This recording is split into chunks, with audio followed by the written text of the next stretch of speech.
ಗಂಗಾವತಿ ನಗರದ ಕನ್ನಡ ಸಾಹಿತ್ಯ ಭವನದಲ್ಲಿ ತಾಲೂಕು ಚುಟುಕ ಸಾಹಿತ್ಯ ಪರಿಷತ್ ಅಧ್ಯಕ್ಷರಾದ ಅಶೋಕ್ ಗುಡಿಕೋಟೆ ನೇತೃತ್ವದಲ್ಲಿ ಜಿಲ್ಲಾ ಮಹಿಳಾ ಕವಿಗೋಷ್ಠಿ ಮತ್ತು ಜಿಲ್ಲಾ ಕ್ರಿಯಾಶೀಲ ಮಹಿಳಾ ಲೇಖಕಿಯರ ಸಂಘ ಸಾಂಕೇತಿಕವಾಗಿ ಉದ್ಘಾಟನೆಯಾಯಿತು. ಉದ್ಘಾಟನೆಯನ್ನ ರಾಜವಂಶಸ್ಥೆ ಲಲಿತಾ ರಾಣಿ ಶ್ರೀರಂಗದೇವರಾಯಲು ನೆರವೇರಿಸಿದ್ದಾರೆ. ಕವಿಗೋಷ್ಠಿಯ ಅಧ್ಯಕ್ಷತೆಯನ್ನ ಡಾ ವಾಣಿಶ್ರೀ ಪಾಟೀಲ್ ವಹಿಸಿಕೊಂಡಿದ್ದರು. ವೇದಿಕೆಯಲ್ಲಿ ಜಗದೇವಿ ಕಲಶೆಟ್ಟಿ ಉಪನ್ಯಾಸಕರು, ಹಿರಿಯ ಸಾಹಿತಿಗಳಾದ ಎಸ್ವಿ ಪಾಟೀಲ್ ಗುಂಡೂರು, ಎನ್ ಶರಣಪ್ಪ ಮೇಟ್ರಿ ಉಪಸ್ಥಿತರಿದ್ದರು. ನಂತರ ಕವಿಗೋಷ್ಠಿ ಪ್ರಾರಂಭವಾಗಿ 20ಕ್ಕೂ ಹೆಚ್ಚು ಕವಿಯತ್ರಿಯರು ತಮ್ಮ ಸ್ವರಚಿತ ಕವನವನ್ನ ವಾಚನ ಮಾಡಿದರು. ಈ ಸಂದರ್ಭದಲ್ಲಿ ದಿವ್ಯಾಂಗ ಕ್ಷೇತ್ರದಲ್ಲಿ ಸುಮಾರು 15 ವರ್ಷಗಳಿಂದ ಉತ್ತಮ ಸೇವೆ ಸಲ್ಲಿಸುತ್ತಾ ಬಂದಿರುವ ವೆಂಕಟಗಿರಿಯ ಪುನರ್ವಸತಿ ಕಾರ್ಯಕರ್ತೆ ವೀರಮ್ಮ ಅವರನ್ನ ಮತ್ತು ಕೊಪ್ಪಳ ಚುಟುಕು ಸಾಹಿತ್ಯ ಪರಿಷತ್ ಜಿಲ್ಲಾಧ್ಯಕ್ಷ ರುದ್ರಪ್ಪ ಭಂಡಾರಿಯವರನ್ನ ಸೇರಿದಂತೆ ಉಪಸ್ಥಿತರನ್ನ ಸನ್ಮಾನಿಸಿ ಗೌರವಿಸಲಾಯಿತು. ನಿರೂಪಣೆಯನ್ನ ಜಯಶ್ರೀ ಅಕ್ಕಂಡಿ ನೆರವೇರಿಸಿದರೆ ವಂದನಾರ್ಪಣೆಯನ್ನ ಪರಿಷತ್ತಿನ ಕಾರ್ಯದರ್ಶಿ ಸುರೇಶ್ ಕಲಾಪ್ರಿಯರವರು ನೆರವೇರಿಸಿದ್ದಾರೆ. ಈ ಸಂದರ್ಭದಲ್ಲಿ ಹಾಗೂ ಪರಿಷತ್ತಿನ ಸೋಮಶೇಖರ್ ಕಂಚಿ, ಶರಣಪ್ಪ ವಿದ್ಯಾನಗರ್, ಮುರಳೀಧರ ಜೋಶಿ ಪಾಲ್ಗೊಂಡಿದ್ದರು. ಬ್ಯೂರೋ ರಿಪೋರ್ಟ್ ಶರಣಪ್ಪ, ಪ್ರಶಾಪವ ಟಿವಿ, ಗಂಗಾವತಿ. ಮದುವೆ ಮುಂಚೆ ಮರಳಾಗಿದ್ದೆ, ಹಾಡಿ ಹೊಗಳುತ್ತಿದ್ದೆ. ಆಹಾ ಎಂತ ಜಿಂಕೆ ಅಂತ ಕಣ್ಣುಗಳು, ಆಹಾ ಎಂತ ಜಿಂಕೆ ಅಂತ ಕಣ್ಣುಗಳು. ಈಗ ಅನಿಸುತ್ತಿದೆ, ಅಬ್ಬ ಎಂತ ಭಯಾನಕ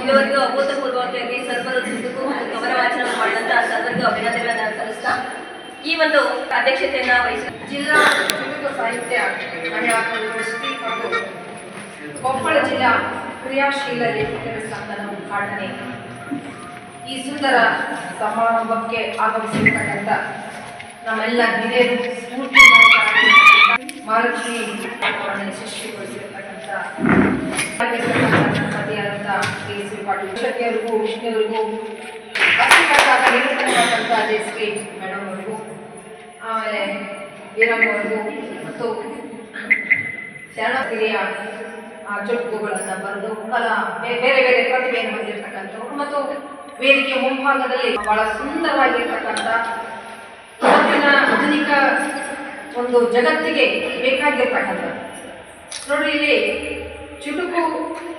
ಚುಟುಕಂದ್ರೆ ಒಂದು 2-3 ಸಾಲಿನಲ್ಲಿ ಬಹಳ ತನ್ನ ಅರ್ಥವನ್ನು ಇಟ್ಕೊಂಡು ಇವತ್ತು ನಮ್ಮ ಮನಸ್ಸಿನಲ್ಲಿ ಇರತಕ್ಕಂಥ ಕಷ್ಟ ಸುಖ ಇರಬಹುದು ಅಥವಾ ಬೇರೆ ಬೇರೆ ವಸ್ತುಗಳನ್ನು ಇಟ್ಕೊಂಡು ಕವನ ಈಗಾಗಲೇ ನೀವು ಓದಿದ್ರಿ.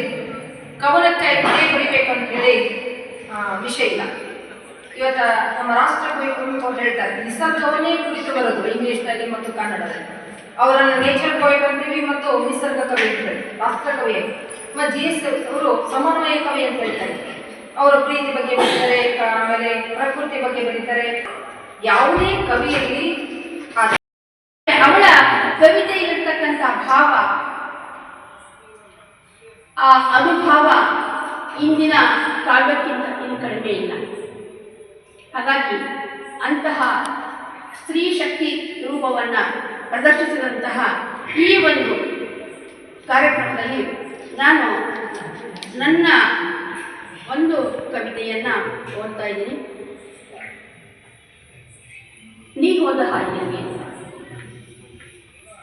ಯಾಕೆಂತಂದ್ರೆ ಕಾರುಣ್ಯವಿಲ್ಲದ ಪಯಣ, ಅರಿವಿನ ಬೆಳಕು ಪರೀಕ್ಷಿಕೆಯಾಗಿ ಬೆಳಕಿನ ದಾರಿ ನೆಟ್ಟಗಿದ್ದರೂ ಕತ್ತಲೆಯತ್ತ ಯಾನ, ಅಮೃತದ ಪರಿಚಯವಿದ್ದರೂ ವಿಷವನ್ನುಣಿಸಿದ ನಾವು ಸರಿದಾರಿ ತಿಳಿಸಿದ್ದರು ತಪ್ಪಿ ನಡೆಗೆ ಸಾಗುತ್ತ, ಅಜ್ಞಾನದ ಅರಿವಿದ್ದರೂ ಅಜ್ಞಾನದ ಧಾವಂತ, ಶಾಂತಿಯ ಮನೋಭಾವವಿದ್ದರೂ ಅಶಾಂತಿಯಿಂದ ತೊಡಲಾಟ, ಸರಳತೆಯ ಜೀವನ ಸಂಕೀರ್ಣಗೊಳಿಸಿಕೊಂಡು ಹೃದಯ ಕಸದ ಕಟ್ಟದೆ ನಿರ್ದಯಿಗಳಾಗಿ ಜೀವ ಕಾರುಣ್ಯವಿಲ್ಲದೆ ಬದುಕುತ್ತಿದ್ದೇವೆ. ಕೃತ ಮನೋಭಾವ ವಿತಂಡವಾದದಲ್ಲಿ ಮಾನವತೆ ಮರೆತು ದಾನವತ್ವದಲ್ಲಿ ನಡೆಯುತ್ತ ತನ್ನಿಂದಲೇ ಎಲ್ಲ ಯಾರಿಗೂ ಬೇಡ ಯಾರಿಗೂ ಕೂಡ ಕಾರ್ಯಕ್ರಮಕ್ಕೆ ಆಹ್ವಾನಿಸಿ ನನಗೆ 2 ಮಾತು ಆಡಲು ಅವಕಾಶ ನನ್ನ ಮಾತು. ಬಂಗಾರದ ಬೆಲೆ ತಿಳಿಯಲೇ ಇಲ್ಲ, ಬಂಗಾರದ ಬೆಲೆ ತಿಳಿಯಲೇ ಇಲ್ಲ, ಕಬ್ಬಿನ ಬೆಲೆ ಹೆಚ್ಚಾಗಲಿಲ್ಲ, ಕಬ್ಬಿನ ಬೆಳ್ಳಿಯ ದರ ಕಡಿಮೆಯಾಗಲಿಲ್ಲ. ಬೆಳ್ಳಿಯ ದರ ಕಡಿಮೆಯಾಗಲಿಲ್ಲ. ಶ್ರೀಮಂತನ ಸಂಭ್ರಮ, ಶ್ರೀಮಂತನ ಸಂಭ್ರಮ, ರೈತನ ಸಂಕಷ್ಟ ತಪ್ಪಲೇ ಇಲ್ಲ. ರೈತನ ಸಂಕಷ್ಟ ತಪ್ಪಲೇ ಇಲ್ಲ. ತಗ್ಗು ಇನ್ನ ಮಾಡ್ಸಕ ಒಂದ ಗಿರಣಿ ಇತ್ರಿ, ಗಿರಣಿ ತರಕ ಒಂದ ಅಂಗಡಿ ಇತ್ರಿ. ಈಗೇನು ಒಂದ ಇತ್ರಿ, ಫ್ರಿಜ್ಗೊಂದು ಕುಟ್ಕೊಂಡೈತ್ರಿ. ಜನರ ಮನರಂಜನೆಗೆ ಒಂದ ಟಾಕೀಸ್ ಇತ್ರಿ, ಚಹಾ ಕಾಫಿ ಕುಡಿಯಕ್ಕೆ ಒಂದ ಹೋಟೆಲ್ ಇತ್ರಿ. ಸಿಹಿ ನೀರಿಗೆ ಒಂದ ಬಾವಿ ಇತ್ರಿ, ಹೊಸ ಬಟ್ಟಿ ತಗೊಂಡು ಹೊಲ್ಕೊಳಕ ಒಂದ ಟೇಲರ್ ಅಂಗಡಿ ಇತ್ರಿ. ಈಗೇನು ಒಂದ ಐತ್ರಿ, ಓಣಿಗೆ ಒಂದೊಂದು ರಗಡಾಗೈತಿ. ಹರಟಿ ಹೊಡೆದು ಹುಲಿ ಮನಿ ಆಡಾಕ ಒಂದು ಬಸರಿ ಕಟ್ಟಿ ಇತ್ರಿ. ಹಬ್ಬ ಹುಣ್ಣಿಗೆ ಹೋಗಾಕ ಹನುಮಪ್ಪನ ಗುಡಿ ಇತ್ರಿ. ನ್ಯಾಯ ಹೇಳಕ್ ಒಂದ ಗೌಡ್ರ ಮನಿ ಇತ್ರಿ. ಬ್ಯಾಸರ ಕಳ್ಕೊಳಕ ವರ್ಷಕ್ಕೊಂದು ಬಯಲಾಟ ನಾಟಕ ಇತ್ರಿ. ಆಗ ಎಲ್ಲ ಒಂದ ಇತ್ರಿ, ಎಲ್ಲಾರ ಮನಸ್ಸು ಮಾತು ಒಂದ ಇತ್ರಿ, ರೀತಿ ನಡತಿ ಒಂದ ಇತ್ರಿ.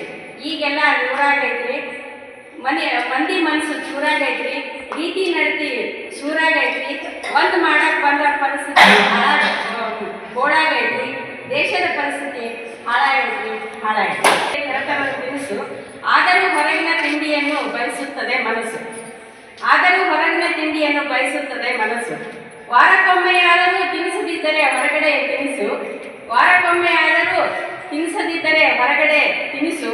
ಮನೆಯ ಯಜಮಾನನ ಜೊತೆ ಎಲ್ಲರಿಗೂ ಮುನ್ನಿಸು.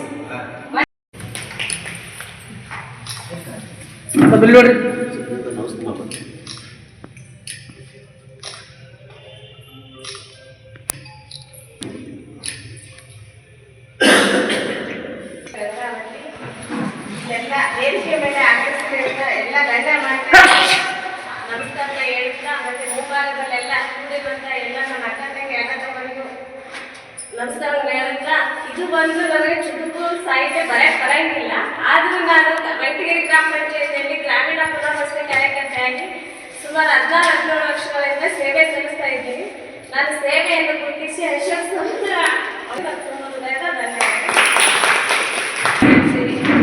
ನಾವೇ ಗಂಗಾವತಿಯಲ್ಲಿ ಬಹಳಷ್ಟು ಜನ ಬರಹಗಾರರಿದ್ದಾರೆ. ಅತ್ಯುತ್ತಮವಾದಂತಹ ಪುಸ್ತಕಗಳನ್ನು ಬಿಡುಗಡೆ ಮಾಡಿದವರಿದ್ದಾರೆ. ಕಥೆ ಬರೆದವರು, ಕಾದಂಬರಿ ಬರೆದಿದ್ದಾರೆ, ಕವಿತೆಗಳು ಬರೆದಿದ್ದಾರೆ, ಲೇಖನ ಬರೆದಿದ್ದು.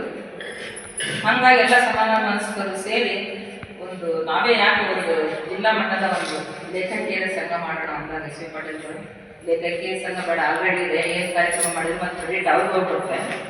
ಈಗ ಒಂದು ಕರ್ನಾಟಕ ಕ್ರಿಯಾಶೀಲ ಲೇಖಕಿಯರ ಸಂಘ ಅಂತ ಒಂದು ಶೀರ್ಷಿಕೆ ಕೊಟ್ಟು ಅದರಡಿಯಲ್ಲಿ ಇವತ್ತು ಉದ್ಘಾಟನೆ ಮಾಡಿದ್ದೀವಿ ಸಾಂಕೇತಿಕವಾಗಿ.